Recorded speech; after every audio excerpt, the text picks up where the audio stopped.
चंद्रनगर राज्य, जहाँ 3 भाई रहते थे। बड़े का नाम भीमा, मंझला का नाम लल्लन और सबसे छोटे भाई का नाम था भोला।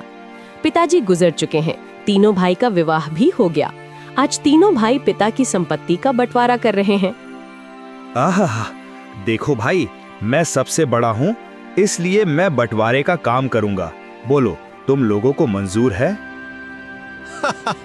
भैया, मैं तो मंझला हूँ, आप जो बोलोगे मुझे स्वीकार है। भैया, आप दोनों तो मेरे बड़े भैया हो, मैं तो सबसे छोटा हूँ। आप लोग जो फैसला करोगे मैं उसे स्वीकार कर लूँगा। पिता के जाने के बाद आप दोनों को मैं पिता स्वरूप मानता हूँ। तो फिर ठीक है, सबसे पहले हम खेतों का बंटवारा करते हैं। देखो भाई, हमारे पास 2 खेत हैं और 1 मेड़ है। हम लोग 3 भाई हैं, इसलिए 2 खेत में से 1 मैं और 1 मंझला लल्लन का होगा और बचा मेड़ छोटा भाई यानी कि भोले का होगा। अरे वाह, बहुत अच्छा निर्णय है भैया, मुझे मंजूर है। कहो भोला, तुम तो चुप हो गए, क्या तुम्हें मंजूर नहीं? नहीं नहीं भैया, आप जो कहेंगे वह मुझे मंजूर है। अच्छा तो ठीक है, अब बारी आती है हमारे पिताजी द्वारा लगाए गए आम के पेड़ का। चलो अब आम पेड़ के पास चलते हैं। अब तीनों भाई आम पेड़ के पास आते हैं। आम के पेड़ में 2 डाली है, दोनों डालियों में आम के फल लदे हुए हैं। देखो भाई, ये है आम का पेड़। अब इसका बंटवारा भी कर लेते हैं। देखो, इसमें 2 डाली है और 1 जड़ है। इन 2 डाली में से 1 डाली मेरा होगा और 1 लल्लन का होगा और जड़ भोला का होगा। बहुत अच्छा भैया, ये फैसला भी मुझे मंजूर है। आप लोग तो बड़े हो, मैं तो सबसे छोटा हूँ। मैं भला आप लोगों के बात को कैसे टाल सकता हूँ? मुझे भी मंजूर है भैया। अब तीनों भाई घर के पास आते हैं। अब घर का बंटवारा भी होना है। तो फिर ठीक है, अब बारी आती है इस घर की। इस घर में 4 कमरे हैं और 1 छत है। 2 कमरा मेरा होगा और 2 कमरा लल्लन का, और जो खप्पर का छत बच जाएगा वो भोला का होगा। भीमा के इस फैसले से भोला बहुत दुखी हो जाता है। फिर भी बड़े भाई का फैसला मानकर वो कुछ नहीं कहता है। इस तरह घर का बंटवारा भी पूरा हो जाता है। अरे भैया, खेत, पेड़ और घर के बाद और एक जरूरी चीज तो आप भूल ही गए। अरे लल्लन, वो क्या जरूरी चीज है जो मैं भूल गया हूँ? क्या तुम मुझे याद दिला सकते हो? भैया, पिताजी ने हम तीनों भाइयों के लिए कुछ रुपए पैसे भी तो छोड़ गए हैं, आप उसे कैसे भूल सकते हो? अरे हाँ, याद आया, जरा रुको, मैं अभी लेकर आता हूँ। बड़ा भाई भीमा घर के अंदर से एक मटका लेकर आता है, जिसमें कई सिक्के भरे थे और उनमें से कुछ पुराने जमाने के सिक्के भी थे। देखो भाइयों, इसमें से 2 प्रकार के सिक्के हैं। एक जो अभी वर्तमान में चल रही हैं, वहीं दूसरा जो हमारे दादा के दादा के दादा जमाने के हैं, यानी कि बहुत पुराने जमाने के सिक्के हैं, जो कि कुछ अजीब धातुओं के साथ बनाया गया है। तो भैया, अब इन सिक्कों का कैसे बंटवारा करोगे आप? तो सुनो, अभी के जमाने में जितने भी सिक्के चल रहे हैं, उन सिक्कों को मैं और मंझला भाई लल्लन का होगा, और जो सिक्के बहुत पुराने हैं, जो कि पुराने धातुओं से बनाए गए हैं, वो भोला का होगा। इस तरह दोनों भाई रुपए पैसे को भी ले जाते हैं। देखो भोला, पुराने जमाने के सिक्के में सिर्फ 4 ही सिक्के बचे हुए हैं। तुम चाहे तो इन 4 सिक्कों को ले जा सकते हो। और बहुत ही पुराने जमाने के 4 सिक्के भोला को देते हैं। भैया, आप दोनों तो सारे रुपये पैसे ले लिए। अगर मेरे तकदीर में ये सिर्फ 4 रुपया ही लिखा है तो मैं उसे स्वीकार करता हूँ। भोला अपने हिस्से के 4 सिक्कों को लेकर घर के अंदर जा ही रहा था कि तभी बड़ा भाई रोककर कहता है, अरे भोला, तू पगला गया है क्या?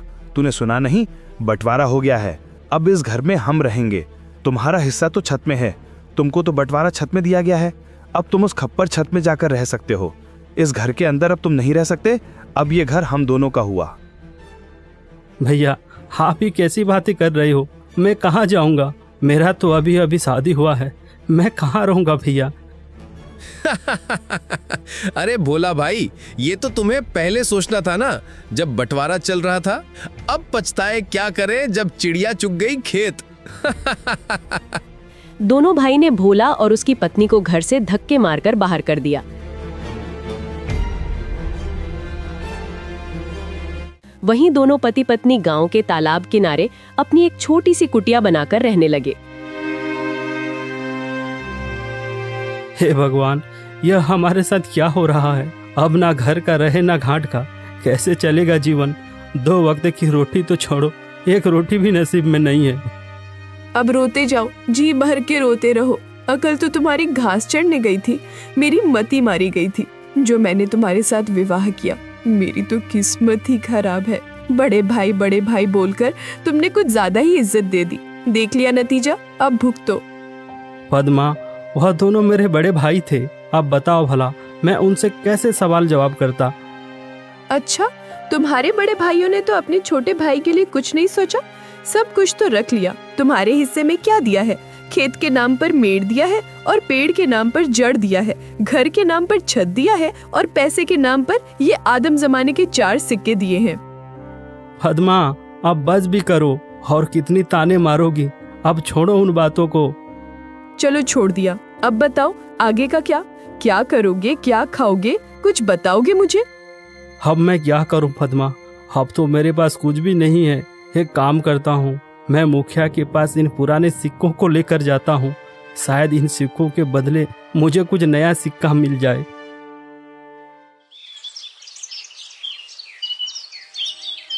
भोला बड़ी उम्मीदें के साथ उन 4 सिक्कों को लेकर मुखिया के पास जाता है।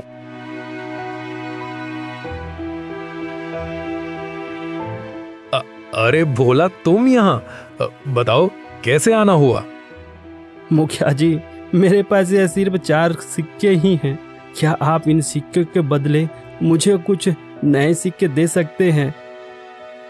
अरे भोला, ये सिक्के बेकार हैं। अब ये चलन में नहीं रहा। भला तुम्हें इन सिक्कों के बदले कौन पैसे देगा? सच में तुम बहुत भोला हो। अब मैं क्या करूं? हे भगवान, मैं तो बर्बाद हो गया। मेरा सब कुछ लूट गया। अब देखो भोला, मैंने भी तुम तीनों भाइयों के बंटवारे की बात सुनी है। सुनकर बहुत बुरा लगा।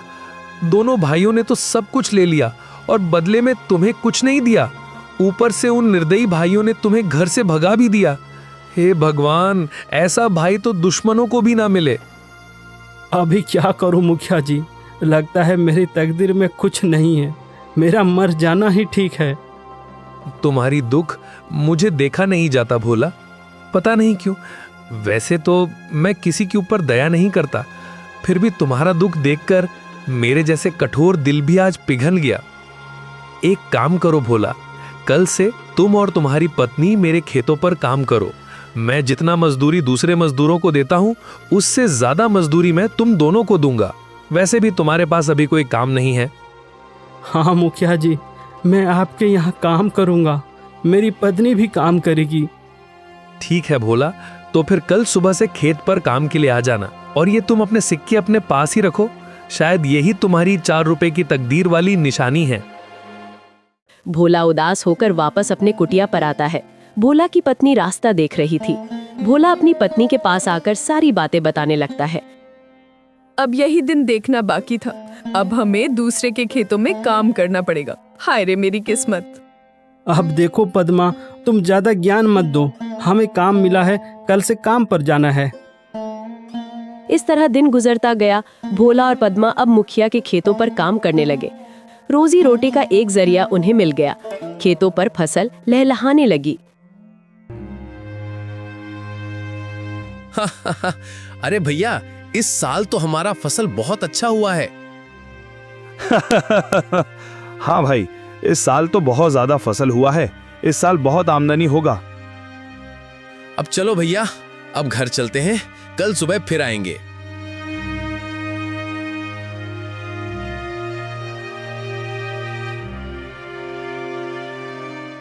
अरे पद्मा, देखो सुबह से दोपहर हो गया है, खाने का वक्त आ गया है। चलो कुछ खा लेते हैं। वैसे आज खाने में क्या है पद्मा? घर में जो भी थी रूखी सूखी सब ले आई हूँ, जाकर ठूसो। थके हारे भोला और पद्मा दोनों खेत के एक किनारे में बैठकर खाना खाने लगते हैं। अरे पद्मा, क्या हुआ? तुम अचानक खाना क्यों बंद कर दी? नहीं नहीं, कुछ नहीं। मैं तो बस ऐसे ही कुछ सोच रही थी। क्यों पद्मा, क्या हुआ, बताओ भी। देखो ना, हम कितना काम करते हैं सुबह से लेकर शाम तक। ऐसा कब तक चलेगा? क्या तुम्हें नहीं लगता कि हमारा कोई संतान भी हो जो बुढ़ापे में हमारा सहारा हो? हाँ पद्मा, बार बार मैं भी यही सोचता हूँ, पर क्या करें, यह सब हमारे हाथ में नहीं, यह तो ऊपर वालों के हाथ में है। पता नहीं किस जन्म की सजा भुगत रही हूँ। भगवान ने तो हमसे मुंह मोड़ लिया है।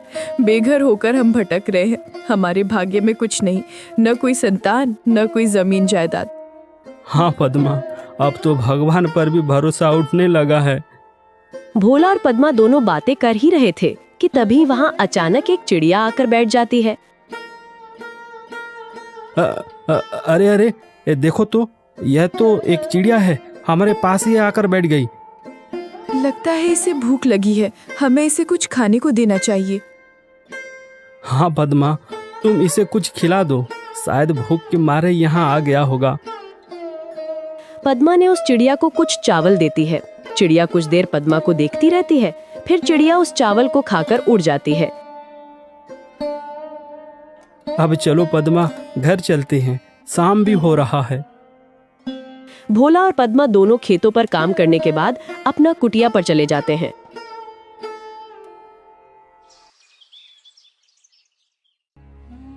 सुनिए भोला जी, ये फावड़ा उठाओ और मेरे साथ चलो। पर कहाँ? तुम फावड़ा लेकर कहाँ जाने की बातें कर रही हो? ज्यादा सवाल जवाब नहीं, मेरे साथ चलो, आज कुछ जरूरी काम करनी है। क्या? कोई जरूरी काम? वो भी इस वक्त, रात को? हाँ जी, आज हम वो काम करने जा रहे हैं जिसे आपको पहले ही कर लेना चाहिए था। पद्मा के कहने पर भोला फावड़ा उठाता है। दोनों पति पत्नी अपने उस खेत के मेड़ पर आते हैं जो उन्हें बंटवारे पर मिला था। पद्मा, यह तो हमारा मेड़ है, और वहाँ पर जो फसल लगी है, जहाँ पानी भरा हुआ है, वह तो मेरे दोनों बड़े भाइयों का खेत है, और हम जहाँ खड़े हैं यही हमारा मेड़ है।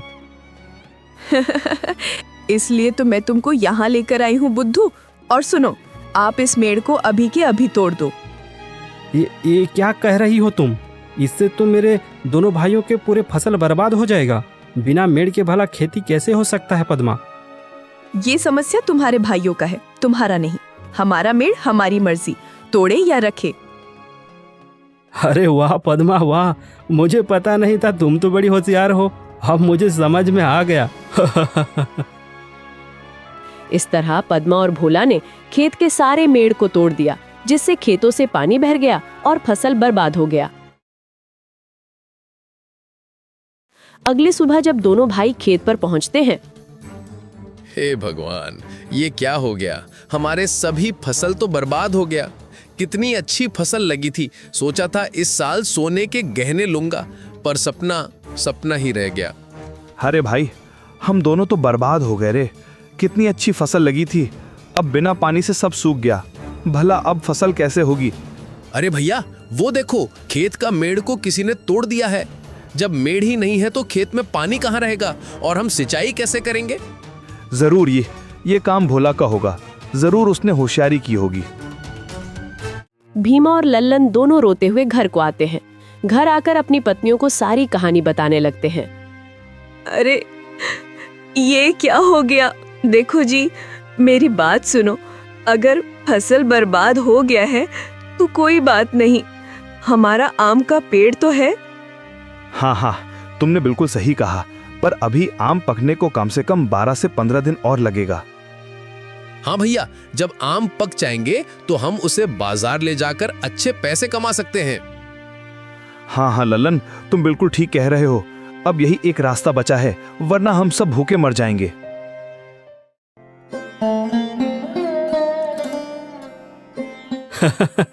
अरे पद्मा, तुम तो कमाल कर दिया, मेड़ तोड़ दिया। जैसी करनी वैसी भरनी, ये उन्हीं के कर्मों का फल है। सुनो जी, आज रात हमें और एक काम करना है।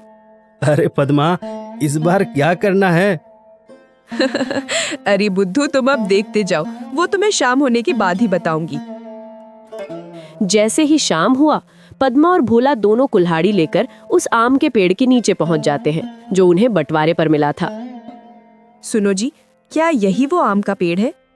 हाँ पद्मा, यही तो बंटवारे वाला आम का पेड़ है। एक डाल पर बड़े भैया और एक डाल पर मंझला भैया का अधिकार है।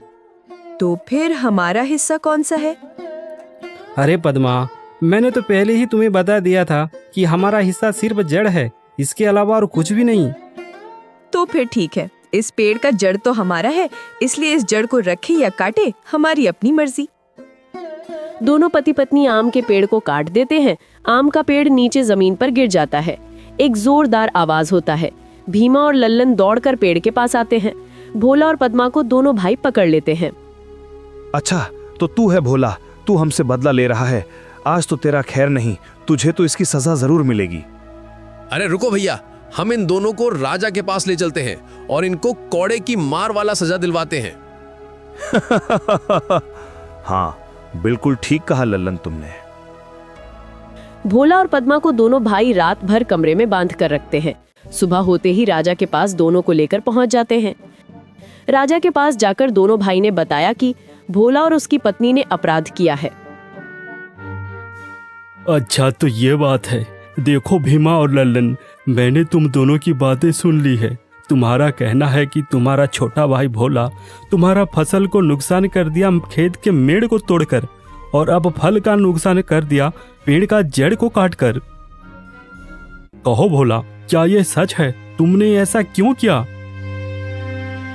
महाराज, मैंने कुछ गलत नहीं किया है। खेतों की बंटवारे करते हुए मेरे दोनों भाइयों ने सभी खेत अपना नाम कर लिया और सिर्फ मेड़ मुझे दिया।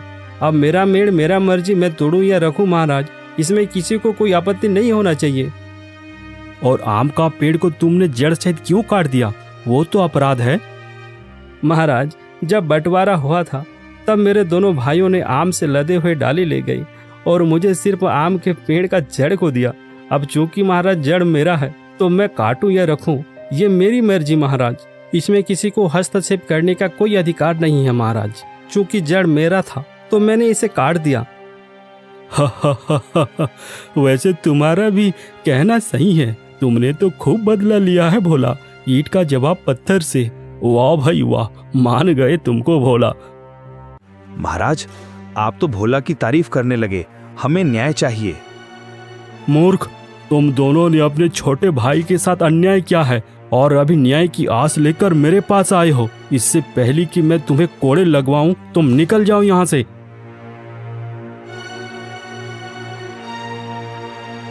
उस भोला की इतनी हिम्मत, उसने सरेआम हमें बेइज्जत किया है।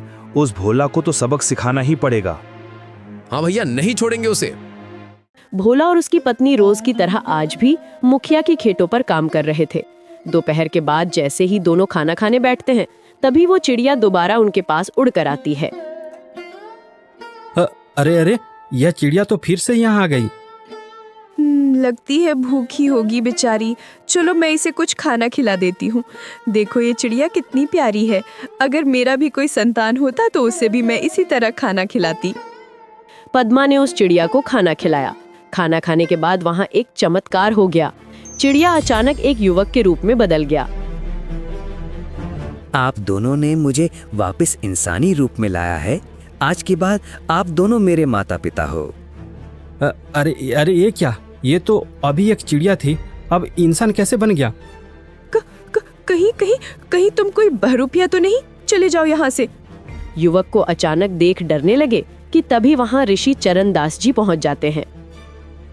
देखो भोला, तुम दोनों को डरने की कोई जरूरत नहीं है। ये युवक आज के बाद तुम्हारा है। तुम्हारा ही संतान की तरह तुम दोनों के संग रहेगा। क्या ये सच है बाबा? ये हमारा बेटा बनेगा? हाँ पद्मा, तुम हमेशा नाराज थी ना। आज के बाद तुम इसे अपना बेटा बना लेना। 20 वर्ष मैंने इस घड़ी का इंतजार किया है और आज वो समय आ गया है। 20 वर्ष? बाबा, क्या कोई रहस्य है?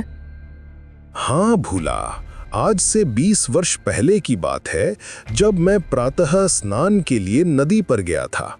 तभी नदी किनारे एक बच्चा रोते हुए मुझे मिला था। अरे, ये तो किसी का बच्चा है, नदी किनारे रो रहा है। अब मैं क्या करूं? इसे यहां अकेले छोड़ भी नहीं सकता।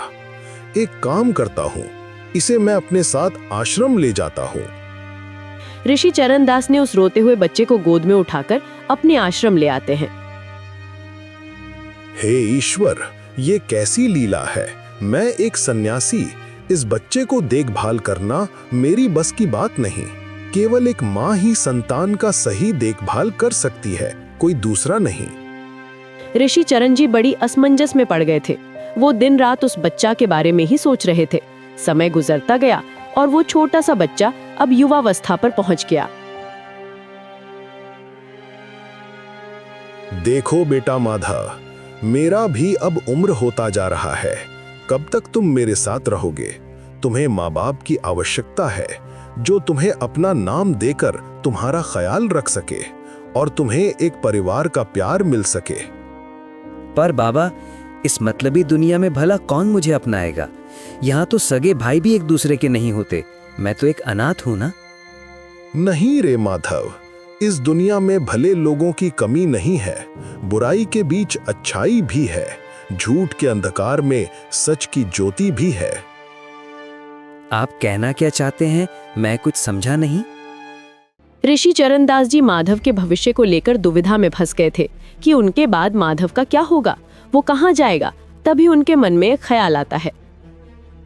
हे परम पिता, मुझे माफ करना।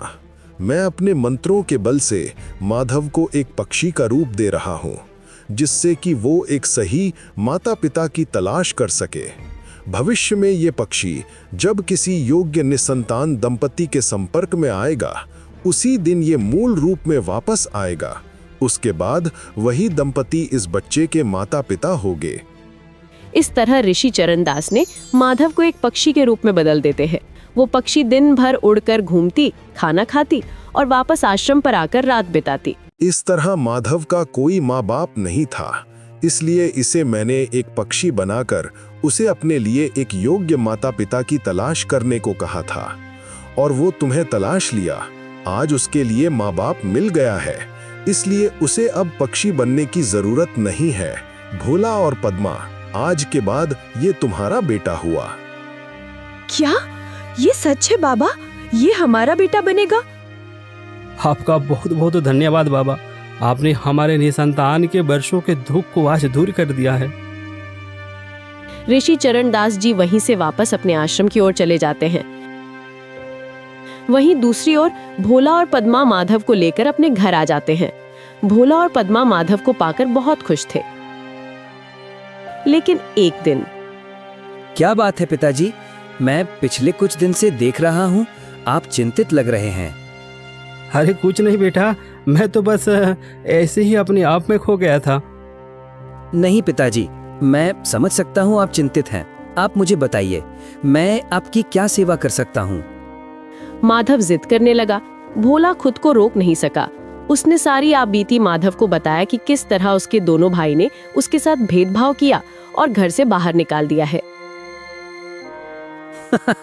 अब आपको चिंता करने की आवश्यकता नहीं है पिताजी। आज के बाद मैं ही सारा काम करूंगा, आप आराम कीजिएगा।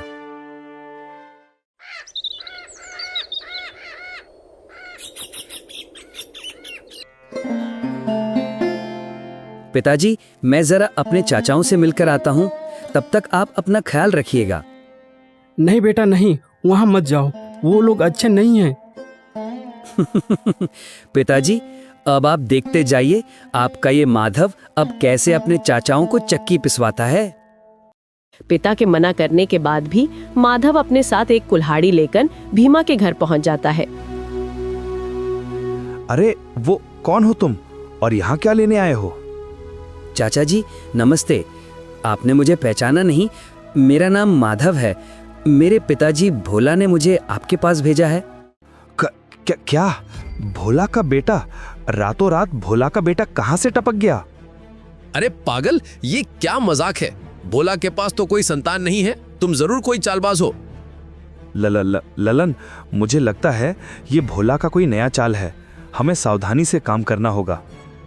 अच्छा चलो, अच्छा ठीक है, बताओ तुम यहाँ क्या करने आए हो? जाओ अपने बाप के पास। चाचा जी, मैं अपना छत लेने आया हूँ, जो आपने अपने कमरे के ऊपर लगा रखा है। अरे तुम पागल हो गया क्या? कहाँ है तेरा छत? अरे चाचा जी, लगता है आप भूल गए। आप लोगों ने पिताजी को बंटवारे में जो छत दिया था ना, और कमरे जो आप लोगों ने रखे थे, अब मैं उसी घर का छत को लेने आया हूँ। अरे अब ये क्या नया नाटक रे? अगर तू ये छत ले जाएगा तो फिर हमारा कमरा किस काम का होगा? ये लड़के, तू ये छत नहीं तोड़ सकता, अंजाम बहुत बुरा होगा। मैं तो बस मेरा काम करने आया हूँ, आप लोग मेरे काम में दखल क्यों दे रहे हो? इतना कहकर माधव घर के ऊपर चढ़ जाता है और छत को तोड़ देता है।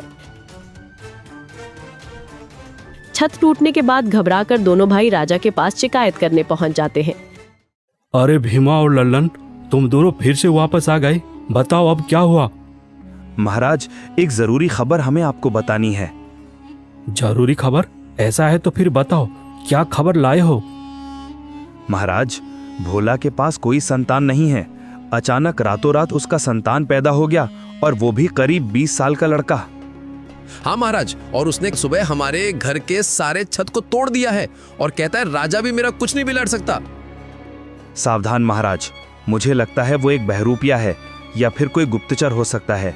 महाराज, अगर आपने समय रहते उसे गिरफ्तार नहीं किया तो हमारे राज्य और आपकी सिंहासन के लिए खतरा है। अच्छा, तो ये बात है। सैनिकों, जाओ उस भोला और उसके उस आकस्मिक लड़के को लेकर तुरंत राज दरबार पर हाजिर करो। कुछ देर के बाद सैनिकों ने भोला और माधव को पकड़कर राज दरबार पर हाजिर करते हैं। सुनो भोला, क्या ये तुम्हारा संतान है? हाँ महाराज, यह मेरा ही लड़का है, इसका नाम माधव है। माधव, तुमने इनके घर की छत को क्यों तोड़ दिया? और तुमने कहा कि राजा भी मेरा कुछ नहीं बिगाड़ सकते। तुम्हारी इतनी बड़ी हिम्मत कैसे हुई? महाराज, मैंने कुछ गलत नहीं किया और मैंने कुछ गलत नहीं कहा। सुनिए महाराज, बंटवारे में मेरे दोनों चाचा ने घर और कमरा खुद ले लिया और केवल छत मेरे पिता भोला को दिया। अब मैं अपने पिता के हिस्से का सामान को तोड़ूं या रखूं, ये तो मेरा हक है। इसमें गलती कहाँ है महाराज? मैंने तो बस अपने पिता के हिस्से को तोड़ा है, मैंने चाचा जी के सामान को हाथ भी नहीं लगाया। अरे भीमा, क्या तुमने बंटवारे में भोला को छत दिया था? हाँ महाराज, हमने भोला को बंटवारे में घर का छत दिया था और कमरा हमने रखा था। अरे ये कैसा बंटवारा है? फिर तो ये सही है, इसमें भोला और माधव का कोई दोष नहीं है। ये गलत है महाराज, अब बिना छत के हम कैसे रहेंगे? तुम अपने आप को बड़ा चालाक समझते हो भीमा, यह बात तुम्हें पहले ही सोच लेना चाहिए था। अब तुम्हारी करनी का फल तुम्हें ही भुगतना होगा। नहीं नहीं महाराज, ये झूठ बोल रहा है। ये भोला का बेटा नहीं है, ये एक गुप्तचर है। मैं गुप्तचर हूँ? इसका क्या आपके पास कोई प्रमाण है?